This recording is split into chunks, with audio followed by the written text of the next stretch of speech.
Before you get on the Omni One, you do need to make sure that this arm is set at your appropriate height. So here you can see it is set for 5 feet 10 inches. To change this, all you have to do is pull this out and adjust upward or downward. Right now it's set at 4 feet 4 inches, and then you would lock it back in place. So after setting your height, you're going to want to set the support dial. If you're 150 pounds or less, you're going to set it at 1.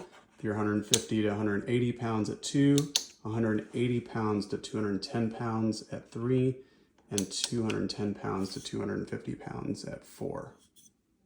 Okay, this is the Omni One headset. You're not going to put this on until you're completely secured in the Omni One vest. Once you are ready to put this on, be sure this is open all the way. So turn this to the left to open the headset. Once you have it over your face and over the back part of your head, you're going to tighten it by turning it to the right. Okay, so you're going to put your Omni One overshoes on over your actual shoes. You're going to take this strap over the top of your foot and buckle it to this piece here, and it will look like that. Okay. These are the foot trackers. There's one for each overshoe. It doesn't matter which one you use on either side. This is the green light is turned off, so this means you need to turn it on. This is in the off position, so I'm going to flip this over from red to green. Now it is on.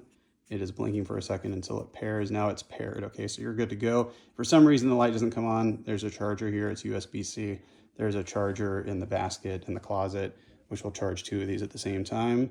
So to put it in, you're going to actually find the arrow, which is on the other side. This arrow goes on this foot tracker spot in the shoe. It goes at about 11 o'clock. You push it in and you turn it to about 1 o'clock, and then it clicks and you're in. You got to do that on both shoes and then you're good to go. Okay, this part's important for your safety and for the protection of the base. When you put these overshoes on, this green flap should be down. So green means go. You can now get onto the Omni One platform. Once you are secured into the vest or harness, you will flip this up on both shoes, and this will allow you to move freely on the Omni One base. However, when you are done playing on the Omni One base, prior to releasing yourself from the vest or from the vest, you will want to flip this down on both shoes to exit the Omni One. Okay, you're ready to get on the Omni One. You have your overshoes on. You want to make sure that the green flap is down on both shoes. That will give you some traction to get up here. Make sure you grab onto the Omni One here for support or balance. You're on with both feet now. If you're on your heels, it's going to be slippery. If you're on more the balls of your feet, you'll feel that there's more traction there. Then you're going to start to secure yourself into this vest with the buckle and the belt. You're going to put the Velcro vest on. Then you're going to secure this buckle to each other right across your chest. You're going to grab the 2 remote controls, put your hand into the wrist strap, and then you are going to grab the controller, index finger on this trigger, middle finger on this button on the inside, and then your thumb controls these 4 or 5 buttons, I guess. This is the home button. This takes you back to the home screen. You are now going to put the headset on.